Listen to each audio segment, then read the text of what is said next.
Oh, terrific. Good morning, everybody. Good morning, good morning. Hello, hello, hello. Welcome.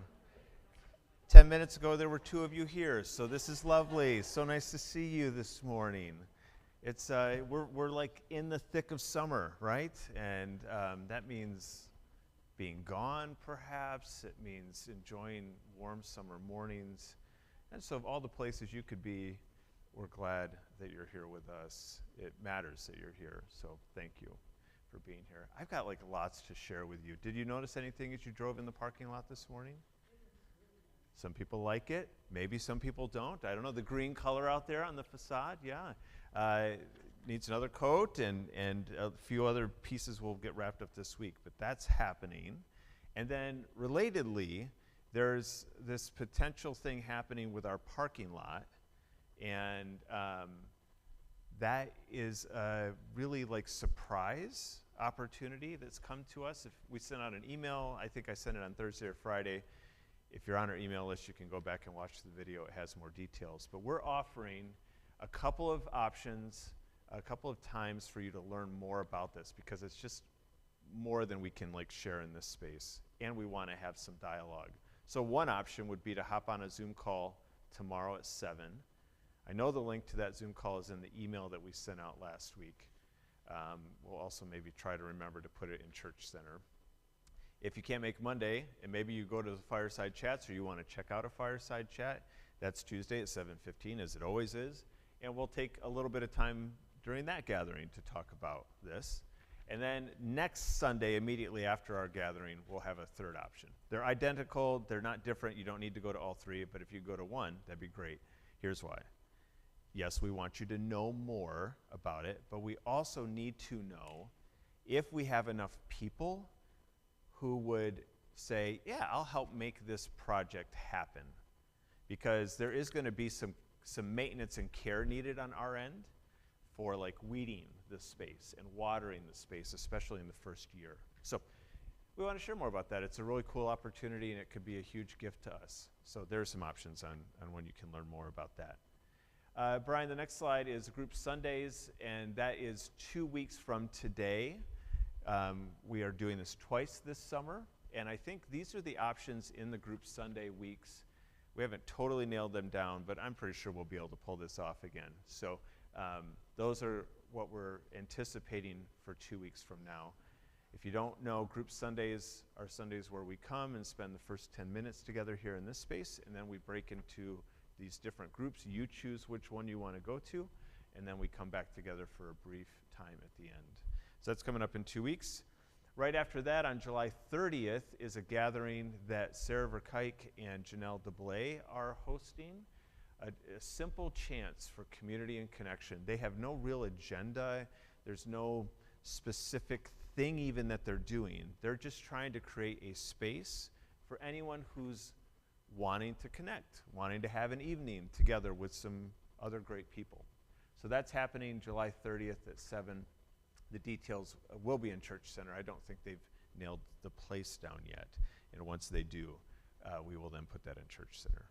And then the last thing I need to tell you about this morning is the Ritzimer meal train.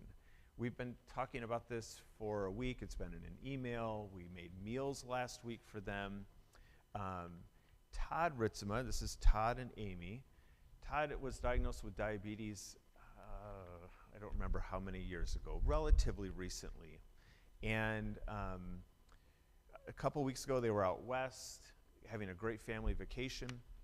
And while they were out there, and even a little bit beforehand, Todd had some swelling in his feet. So they put him on an antibiotic. It didn't work. They tried a different antibiotic. The swelling remained. When they got back from their trip, the inflammation was still there, so they went to the urgent care center. They sent them to the ER, and they learned that Todd had multiple broken bones in his foot that he wasn't aware of, because one of the complications of diabetes, as you might know, is neuropathy, and you lose the ability to feel pain in really anything in general. So he had all these broken bones. They said, you're going to have surgery tomorrow. And in prep for that, they did an x-ray of the other foot and learned that he had broken bones in that foot as well. They said, you can't repair both at the same time. You're really not in a place to be able to do that. So we're going to repair your one foot that's the worst, and Amy posted x-rays online. I mean, it's screws and plates and all sorts of things. And he can't put any weight on it for weeks and weeks and weeks. And the other foot will need care and attention likely down the road. It also, of course, there's no like walking on it either. So Todd needs a lot of just care, and the family as a whole does, therefore, as well. Amy's carrying a heavy load. Their two older girls are trying to hold down the fort with food when they can, because Amy's, again, carrying a lot of the weight in other ways. All that to say, that's the story behind this meal train. You might not be someone who has time to make a meal. I get it. It's energy and time. But you always can go to this link and just sign up to send like a Grubhub gift card or something like that. And that's a huge gift. If all they have to do is make a phone call, that's an incredible gift to them. So here's the thing. We're trying to provide meals for like months. That's a big ask of this community. Not that the Ritzimas are asking that. Like, that's a big ask that we're asking you, because it's a long time. It's a lot of meals. So maybe you haven't done a meal train before because it's always felt like too intimidating or too much time again. Let me invite you to consider joining this one. It'd be a huge help to that family. Okay. So lots happening. Even though it's summer and we're on vacations and we're enjoying leisure and all of that good stuff, there's still plenty happening around here. Our time together this morning is going to contain multiple different pieces, as it usually does. We're going to have time of prayer in a minute. Teresa's going to lead us in some song. But first, Joan is going to come up and lead us in a call to worship. And she'll have some lines that you'll see up on the screen. And then she'll invite us to say some lines as well. They are in the gold as well. Let's stand as we say these words together, and then Teresa will lead us in a song.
everybody.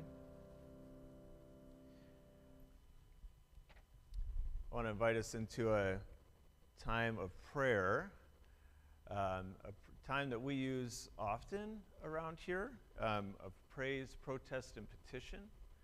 This is a framework to think about the different parts of prayer. Often prayer, I think, can be thought of as petition. That's maybe where we tend to go, and that's fine. That's part of our framework here. But we also want to be people who are practicing gratitude and who are also practicing lament. So on the next slide is a QR code. We're going to do this. What we're going to do this morning is enter this into a Google Doc. It lets us be anonymous. It lets us share maybe a little more than we might if we were sharing out loud. It also lets people online join us. So we hope if you're at home, you're pulling out your phone and opening this document up. And I'm just going to give you a couple minutes to, enter whatever comes to your mind and to your heart in one or two or all three of those different categories. And then I'll close our time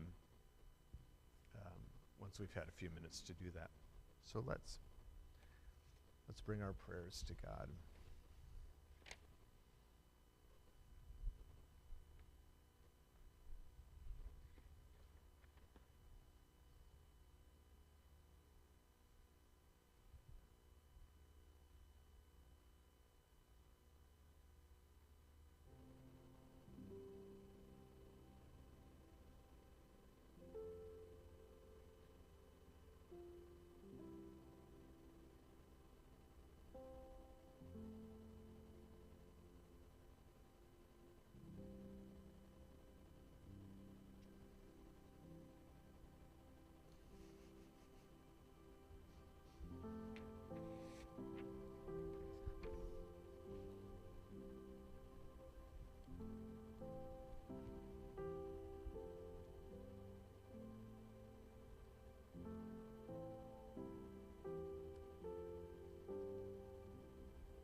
Well, I love that.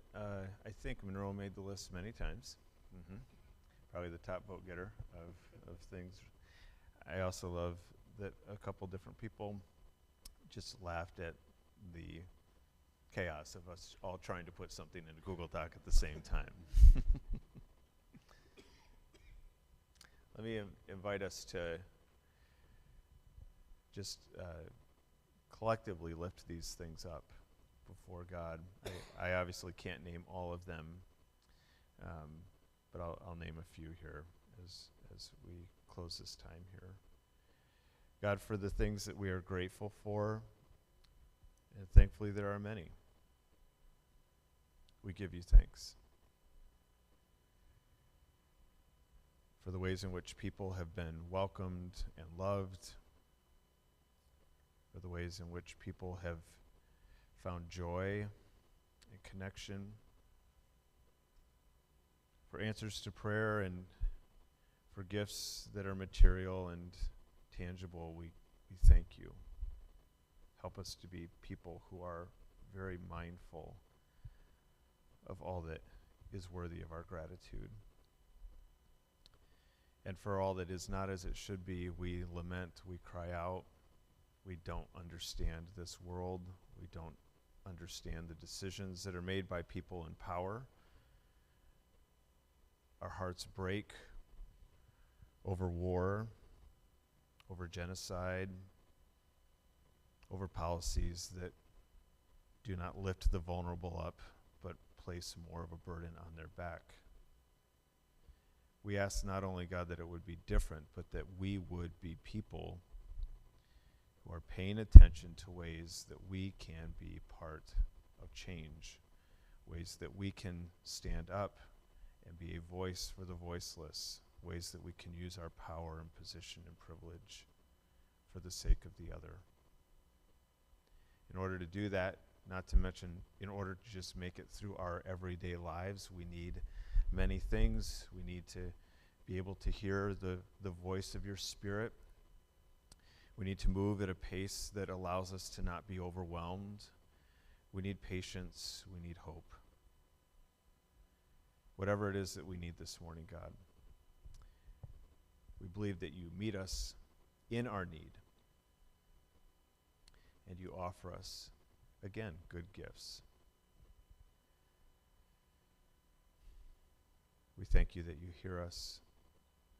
We thank you that in our prayers we are not alone, but we pray with this family, these brothers and sisters. We are not by ourselves trying to navigate this world, but we are together.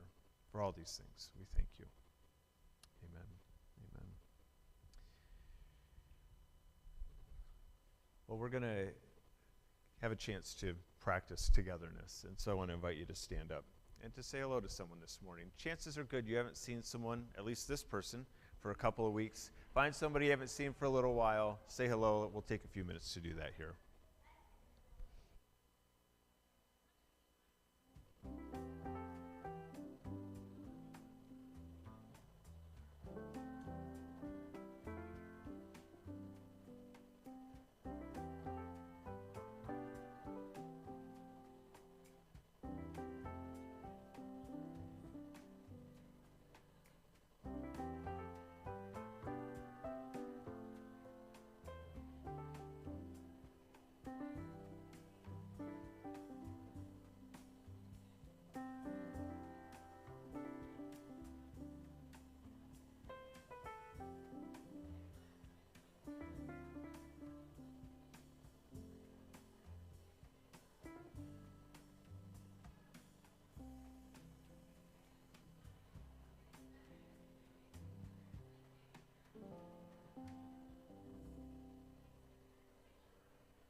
All right, everybody.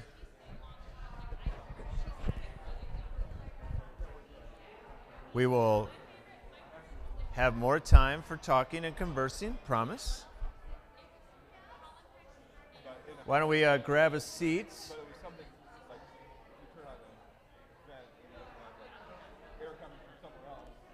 I need to learn how to whistle. Probably not, but give you a microphone. That would work. Yeah.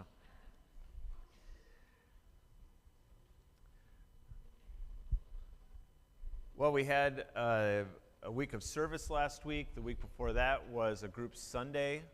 And so it's been a little while since we've been in the book of Amos, but we're continuing that journey. Amos 6 is the chapter today, Amos 7 next week, and then we have a group Sunday again, and then we'll finish Amos in August. Amos being a prophet, I've been thinking a lot about prophets. I don't do that normally, but I've been thinking a lot about them, and I want to kind of try out a metaphor on you for what a prophet is. I was thinking actually this morning about how prophets are kind of like smoke detectors or carbon monoxide detectors, in that they alert you to impending danger. Or in the case of a carbon monoxide detector, they alert you to a poison that you cannot see, smell, taste, that otherwise might go unnoticed. And they alert you in the hopes that what? You will take action, yes. That you will do something to save yourself and those you care about. But if you've ever had a faulty smoke detector, anybody ever had this experience? Or one that maybe needs a battery change, or it's near the kitchen, and so what do? You take it down off the wall and you unplug it, and you maybe forget about it for a little while. Why? Because these alarms are really shrill and annoying and grating, right? They're not a pleasant sound, and I think the prophets are kind of like that too. There's a reason a lot of Christians don't read the prophets ever, if we're just honest, and why they're not like my go-to book, generally speaking, because their message is shrill. It gets in your ear and under your skin. It's not pleasant per se. So a metaphor perhaps as we get started here to consider. And we're going to read not all of Amos 6, but part of it, starting in verse 1. We'll get about 2/3 of the way through the book, or the chapter today. Chapter 6 starts with this: "What sorrow awaits you who lounge in luxury in Jerusalem, and you who feel secure in Samaria. You're famous and popular in Israel, and people go to you for help. But go over to Calneh and see what happened there. Then go to the great city of Hamath and down to the Philistine city of Gath." These are all places that had already been destroyed by the enemy armies. These are cities that lie in ruin, who once themselves thought they were pretty great. And God's saying, well, they thought they were pretty great too. You think you're pretty great. Your life's pretty good. It's a life of luxury. Why don't you go and check these places out? Yeesh. You are no better than they were, and look at how they were destroyed. You push away every thought of coming disaster, but your actions only bring the day of judgment closer. How terrible for you who sprawl on ivory beds and lounge on your couches, eating the meat of tender lambs from the flock and of choice calves fattened in the stall. You sing trivial songs to the sound of the harp and fancy yourselves to be great musicians like David. You drink wine by the bowlful and perfume yourselves with fragrant lotions. You care nothing about the ruin of your nation. Therefore, you will be the first to be led away as captives. Suddenly, all your parties will end. The sovereign Lord has sworn by his own name, and this is what he, the Lord God of heaven's armies, says: I despise the arrogance of Israel, and I hate their fortresses. I will give this city and everything in it to their enemies.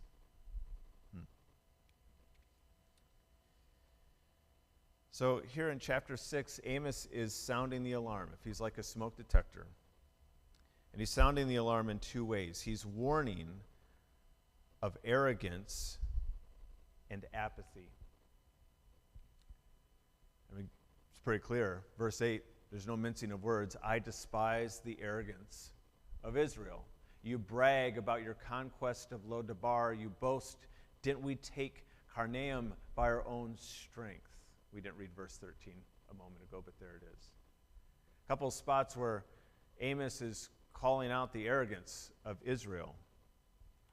They believe themselves to be indestructible, beyond the reach of life's problems. They're above all of this because life is really good for the people that Amos is talking to. So we have arrogance that he's warning against, and apathy. You push away every thought of coming disaster, but your actions only bring the day of judgment closer. You care nothing about the ruin of your nation. The nation and the people you are a part of is headed for a cliff, Amos has been saying, but you do not seem to care. You push away, you purposefully try to ignore what is coming. You pretend that everything is great. Can you not see your neighbor's pain? Do you not see how your actions only bring the day of judgment closer? So arrogance and apathy, where do these come from? Perhaps from many places, but here in this chapter, Amos seems to be honing in on one thing in particular: comfort. What sorrow awaits you who lounge in luxury in Jerusalem, and you who feel secure in Samaria? How terrible for you who sprawl on ivory beds and lounge on your couches, eating the meat of tender lambs from the flock and of choice calves fattened in the stall. You sing trivial songs to the sound of the harp and fancy yourselves to be great musicians like David. You drink wine by the bowlful, yikes, and perfume yourselves with fragrant lotions.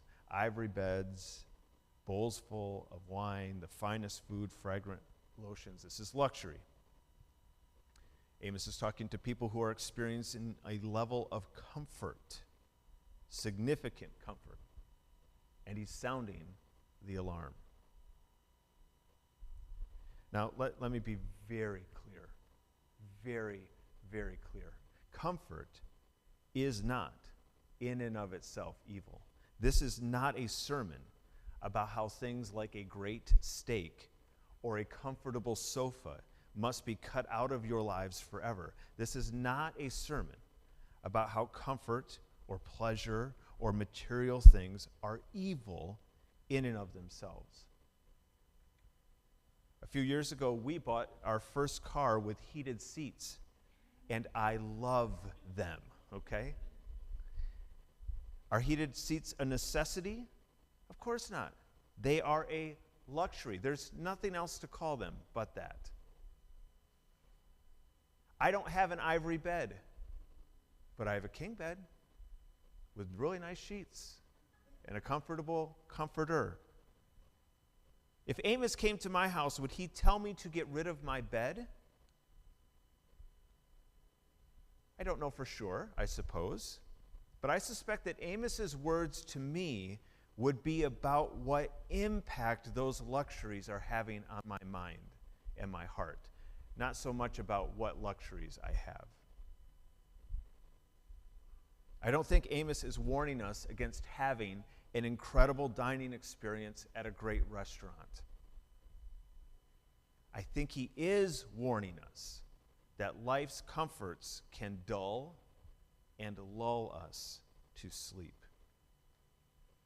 Material possessions, luxuries, the things we own and cherish that bring us comfort, they can lead us very easily to arrogance and to apathy.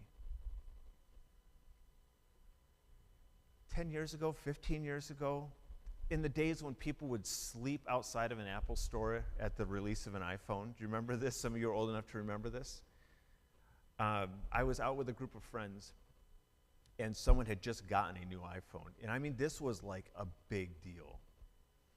And he pulled it out, and we were all oohing and awing at it and checking it out. And I think YouTube was maybe just starting to be a thing. So he played a video on his phone, but it was a little clunky, and we had like 2G or no G. We had something for our cell. It was clunky, you know.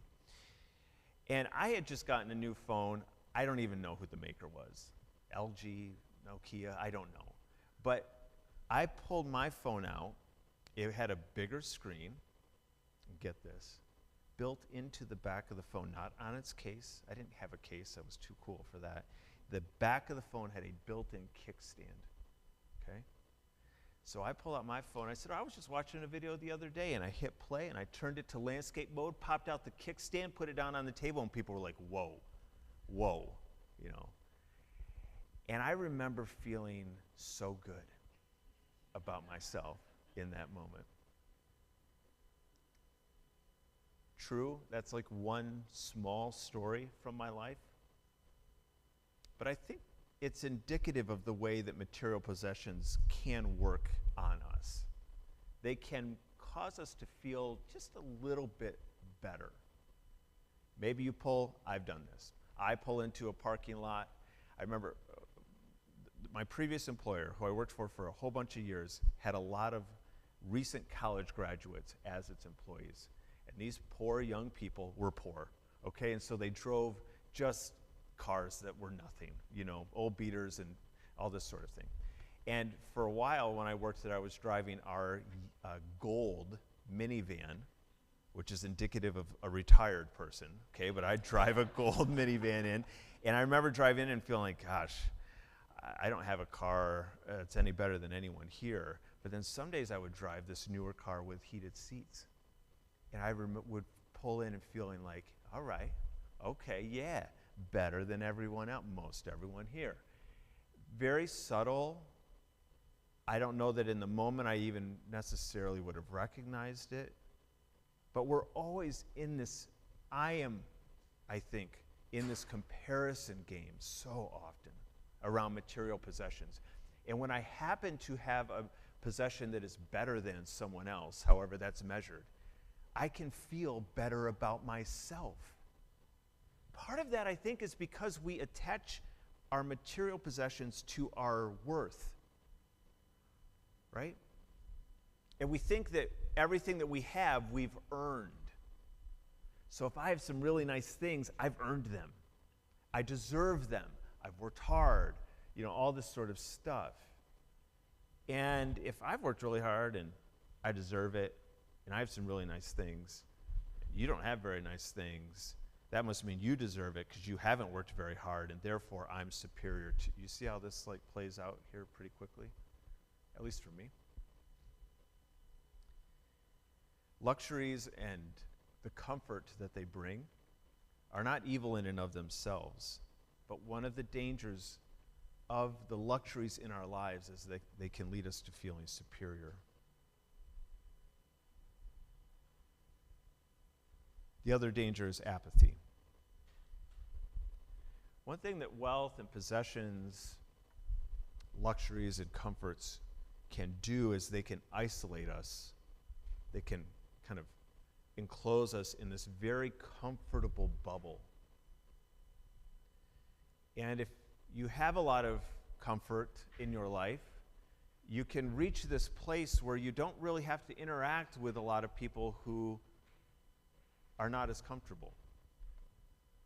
You can kind of live up here in this space and rub shoulders with people who are in a similar level of comfort and luxury as you are. I mean, we stratify ourselves. This is just kind of what happens. But the more that we become insulated, the more that we lose touch with people who are not like us, who do not have maybe as much luxury or comfort. One of the things that can just kind of naturally happen when we do not know people or rub shoulders with people like that is that we can become more apathetic. We just don't care as much because we don't know those people. It's very different if you rub shoulders regularly with people who maybe don't have as much comfort as you do, have as much luxury as you do. That changes you, usually. But get isolated, live in a bubble with others who are at a similar kind of level of comfort, and your heart can become distant and even apathetic. Now, I suspect that if I were you sitting in your seat listening to someone give this message, I would be saying to myself, but I don't have a life of luxury. And of course, that's a very understandable reaction for me to have listening to Amos today, but it's just not true. I have more luxury than almost any other human being has ever had in the history of humanity. I have more comfort in my life than almost any human being. So I don't think we get to just like take a pass on this one and say, well, we're not as rich as the people that Amos is talking to here, because he definitely, in this chapter, is talking to the elite. But I don't think we can just, shrug it off and say that doesn't apply. So I'm just kind of asking myself as I read Amos 6, is arrogance present in me? Maybe in ways that I'm not readily aware of, that are not fully at the kind of front part of my brain. Has arrogance snuck its way in because of the comfort I have? Has apathy snuck its way in? And if so, and for me the answer to both is yes, what am I going to do with that? I'll offer two ideas that struck me. One we've already practiced this morning. I think gratitude counters arrogance. It's an antidote to arrogance. Because one of the things that's just fundamental to gratitude is that you are admitting that you're not the sole creator of what you have. You're not the one who all on your own is responsible for the good things in your life. Gratitude, kind of by default, is an acknowledgement that there is someone else who has given something to you. And so it can be one way of countering this arrogance that can sneak in. And then I was thinking about generosity. I'm really on an alliteration kick today, apathy and arrogance, gratitude and generosity. And am I talking here and thinking about writing a check? Sure. But more than that, I'm thinking about generosity with your presence. Or to say it maybe differently, who are you willing to rub shoulders with? Are there people in your life that help ground you in the diversity of experience, of the human experience? And are you generous in those exchanges?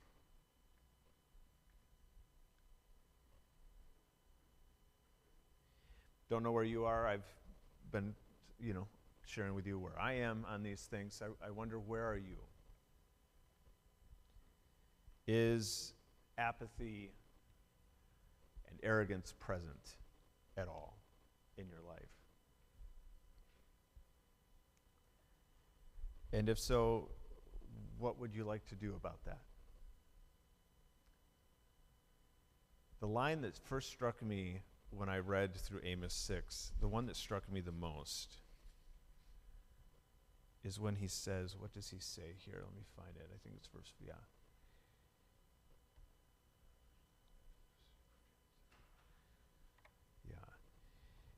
You think you're better than they are. You push away every thought of coming disaster, but your actions only bring the day of judgment closer. That is the line that struck me most. They're living in a way that's oblivious to what their actions, the impact of their actions. They're not aware of the way that they're living. I don't want to be that kind of person. I want to be aware of how my actions and my way of being in the world is impacting other people. And so let me invite you into a moment of reflection around that. How is the way that you and I are living impacting other people, impacting this world? And so let me invite you to just kind of quiet yourself here for a moment, whatever that might look like for you. Quiet your body.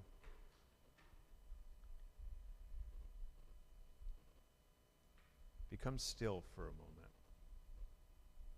It's hard to do. So maybe take a few good, deep breaths. Maybe put your feet on the floor.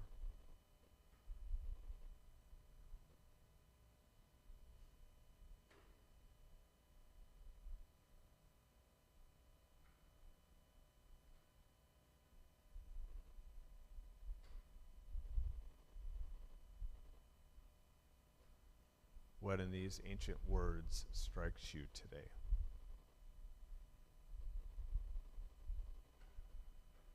What part of Amos's message is for you to take to heart?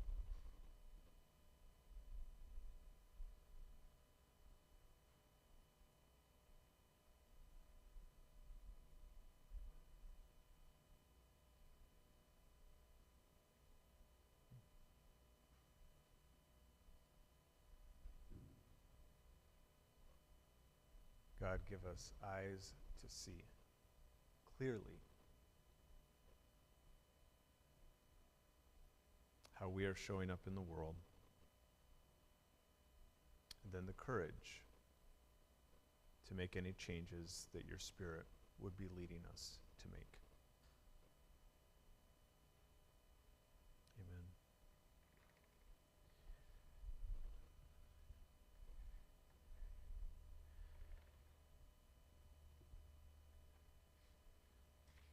Gratitude and generosity, we certainly can practice them in this meal because they are modeled to us in what this meal represents.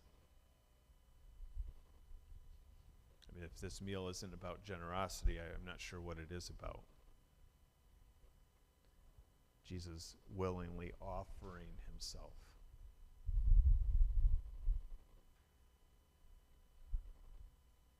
And our response is twofold.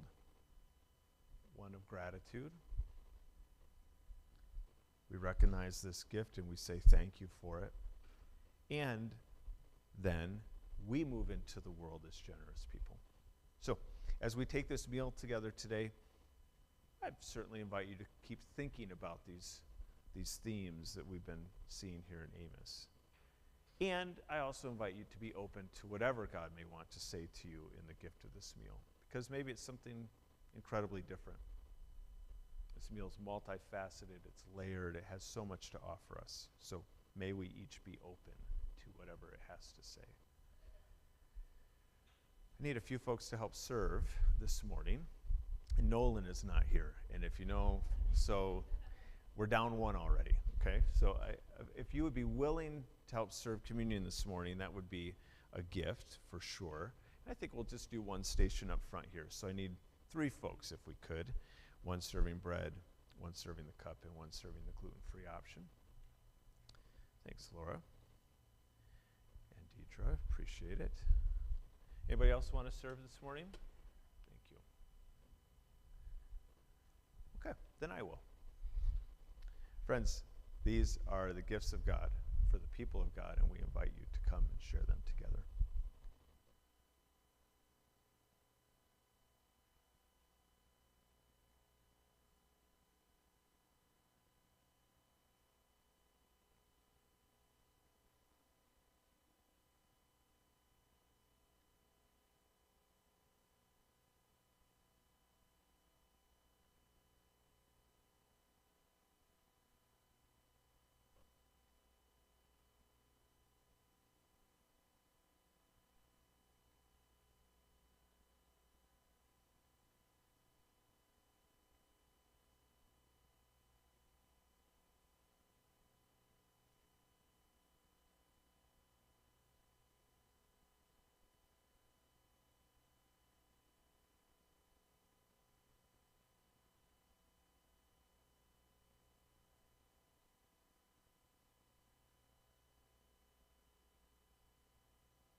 was a moment of panic when people thought we were out of juice.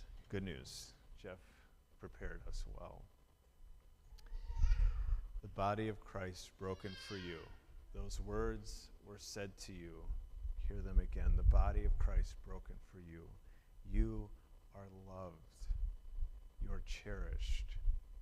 And Christ was glad to give of himself for you. So we take and eat, remembering that this morning.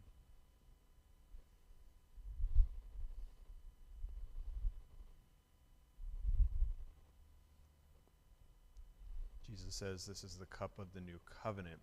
The covenant is this binding connection between two parties.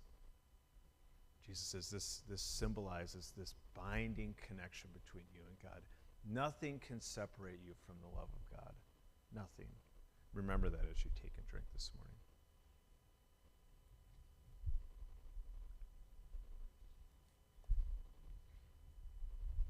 Jeff, thanks for getting all of this ready for us and for washing all of these cups.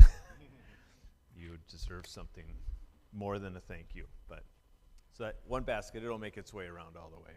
We promise, and you can trust us with that. What we've been doing every summer is we've been walking through Amos, and we've been sharing stories. And so we're going to pivot to that right now. Andrea DeWard is going to come. Her and Teresa are going to have a little bit of a conversation this morning. Would you like this? Okay. Love that this has been part of our tradition this summer. Just getting to know a bit more of people's stories helps us get to know one another better, but it also reminds us that our stories are important, and every one of our stories are important, and we all have something to offer, right? And we all have something that we can resonate with. So I'm grateful to those of you who have said yes this summer. We're grateful to you, Andrea, for being here this morning. We know there's some things going on in your life right now, so we are grateful that you're willing to do this. So why don't you start with just a little bit of an introduction, tell us a little bit about you, and I'll let you take that wherever you want. I grew up in Grand Rapids area, northwest side of Grand Rapids, in the Christian Reformed Church. Went to Calvin College and then Western Seminary in Holland. We got married Nate and I got married a year after college and then started seminary the following year together. And then we're co-pastors for a lot of years, church planting, and then he's been in jail ministry for 10 years, and I did a lot of transitional pastor work then in those 10 years, and now I'm a chaplain. And we have two kids.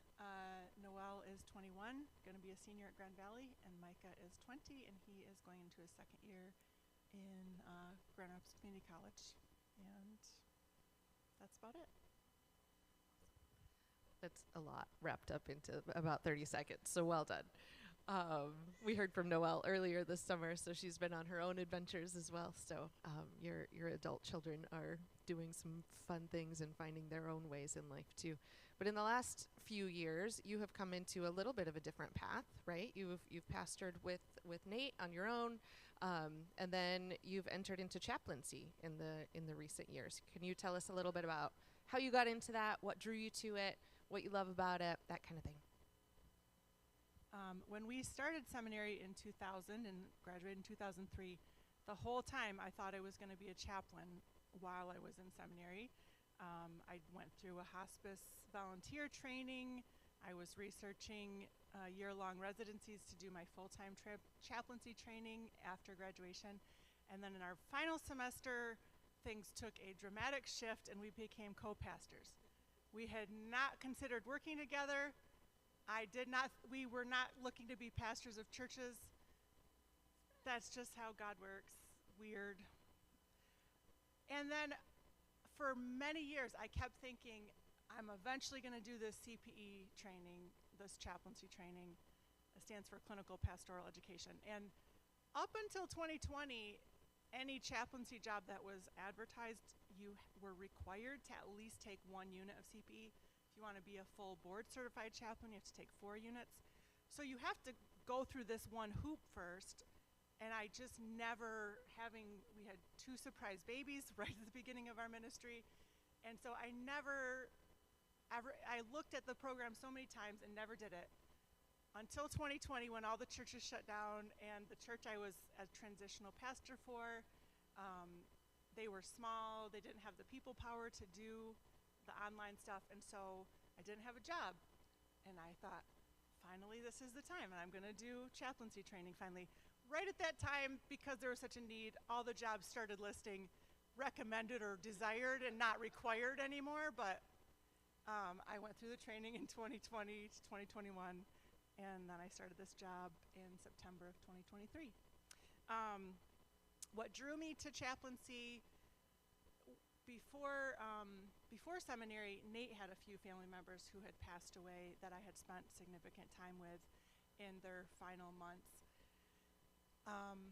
And I also had a mom who worked at a nursing home, and those stories were very powerful to me of the tenderness that the kindness, compassion, tenderness that my mom would show. But then as a pastor, we also had, plenty of people in our churches who had passed away that I spent a lot of time with. And then as well as my dad died of cancer, I had a grandpa with Alzheimer's and a grandpa with Parkinson's that passed away. And I always found that death is scary for a lot of people, and I always found that for me, although it's sad and hard, I found it very holy, and I found a calling within that. But I work at a place with assisted living and memory care. So I'm not in hospice, although I still do plenty of that type of work, just the nature of it. You are not wrong in that it is holy work, and those spaces are holy spaces, and for you to step in those spaces and to be with people in those hardest moments is amazing and holy in and of itself. So thank you for being the person who said yes to doing that. It's not easy. So you've been doing this for close to 2 years now. You've witnessed a lot of things and a lot of interactions between different people and families. What are some of the things that you've learned along the way? When I first started, I think what really struck me, it was a constant reminder of my own mortality and my own aging, and also the aging of my parents, and my mom, stepdad, Nate's parents, because it was in my face every day. So when I first started, that was a harder part, it made me think about and grapple with a lot of things more often. In particular, a very practical thing of seeing families who didn't have conversations ahead of time until a crisis happened, and then forced to move their loved one, and the pain that comes with that if you haven't talked through those things, if you haven't done any downsizing yet, the pain that can cause with families, and with the people moving in who are suddenly, they've lived in this place for 40 years, and now somebody else is going through all their belongings and downsizing for them. Just a lot of, so it really started me thinking, because I have a very cluttered house. I am very sentimental. I have a hard time letting go. Partly we moved 5 times in 2 years, and that was traumatic, and so it's just hard. But it's made me realize I have a lot of my own preparation to do, and encouraging other people around us to do that preparation as well. Another thing that really has stuck out to me is how much the visits matter to people. So, I have a 93-year-old grandma who lives on her own still, and I don't see her very often, but it has brought into stark focus for me that when we're younger, we have often very busy lives that keep us going, and we don't always remember people who are alone and lonely and would love a visit. And so what seems small to me of picking up the phone and calling my grandma, I've seen now in so many people's lives that it makes a huge difference, how much it matters to send a card, to make a phone call, and to visit, especially in person, how much that matters. I lead a couple groups, one in memory care and one with assisted living, and sometimes I'm like, oh, I got to plan for this again. What are we going to talk about? And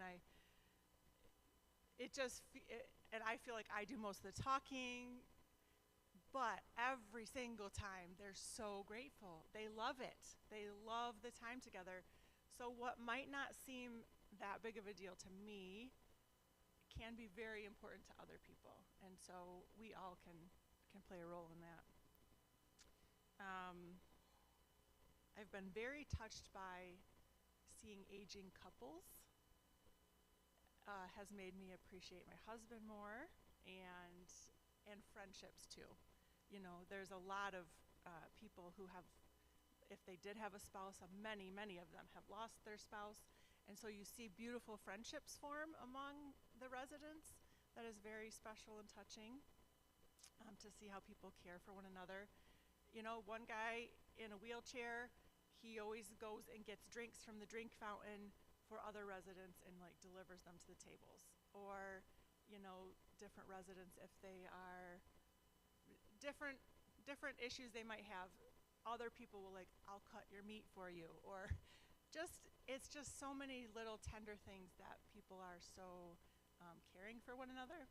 But especially to watch older couples and their tenderness and faithfulness to one another. In memory care, there's different spouses who come in every day and come see their spouse in memory care, or different people who live there together, and to walk alongside people then also in the grieving process is very, very tender.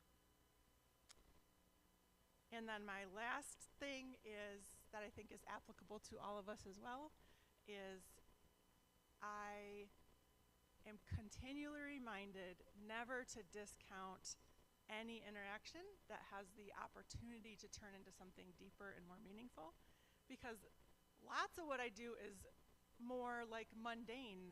You know, we're talking about general things and I'm learning about their families and stuff, and we're just talking about everyday simple things. But then the moments when that conversation goes deeper, always I'm like, oh yeah, that's what I'm here for. That's why you invest in all the small things relationally with people. And that's for any age, any of us relationships in our lives. That's why we invest in like the daily small conversations to build trust, so that when people have something bigger, they're ready to talk to us. And I just had something on Thursday that was probably one of my most significant conversations of the 2 years, where I went in and I talked to this person. He wasn't someone that I knew very well. Talked to him about his surgery, prayed with him, was getting up to leave when this person said, actually, I have something else I'd like to talk about.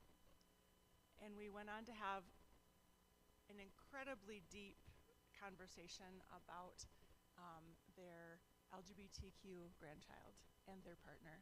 And it was like taking deep breaths, because I work with a lot of conservative West Michigan, lots of CRC conservative, which is what I grew up in. So I can connect. And I took a big risk, because I don't always be right out there with my views, and had a really powerful conversation with this person. And he was so grateful. He was open and listened to what I had to offer, and it was just really meaningful. It was like, wow, that was quite an opportunity. And I was getting ready to leave, and he stopped me and said, actually, I would like to talk about something else. And it ended up being this very long, in-depth conversation that I was like, ooh, I'm really going out there on a limb with this one. In his perspective, that would be out on a limb. So, yeah. As you're talking about that, it strikes me that like you could just go throughout your day and say, yep, checked in with that one, checked in with that one, checked in with that one. But for you to say, nope, I'm going to stop whatever is on my to-do list, whatever is coming next, I'm going to let it go, and I'm going to be here in this moment, right? Chris was talking about generosity of presence. I think that's just about the best example of that we can think of. And we have those moments all the time. I have those moments with my kids all the time, or whatever, day-to-day life, that you have a choice, right? To say, yes, I'm going to invest, I'm going to keep moving in this conversation, or I'm going to keep going. So thank you for the reminder that those things are important. They don't always turn out the way they turned out for you, right? They can sometimes be really hard, but they're always important. Anything else you want to offer as last words here, Andrea? Nope. The end. All right. Would you help me thank Andrea for sharing her story this morning?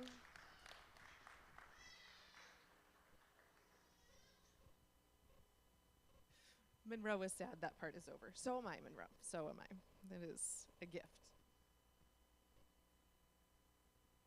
We're going to sing one more song this morning that reminds us to take advantage of those moments, to take advantage of being present fully, no matter what's going on in our lives, to slow down and to notice the people around us, the people who have less than us, or that we are more comfortable than, all of those things, to slow down and pay attention to the world around us. So I invite you to stand if you would like, or sit and listen, whatever is most meaningful for you in this moment as we sing this last song together.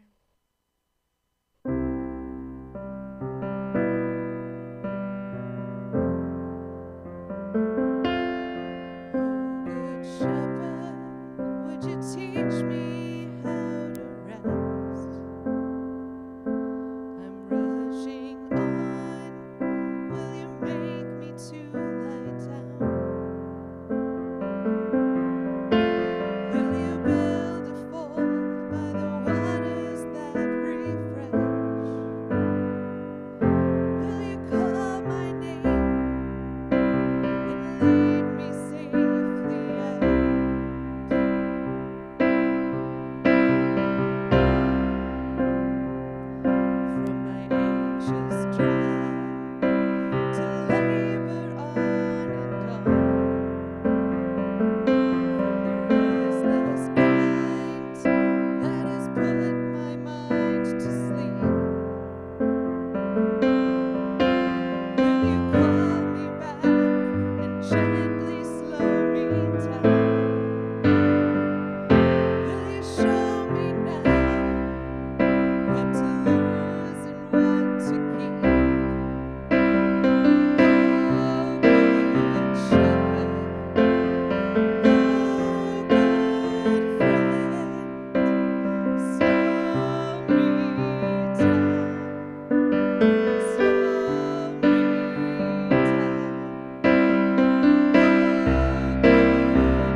Well, this week we'll I have no doubt, come at you fast, because this is the way that our lives tend to work.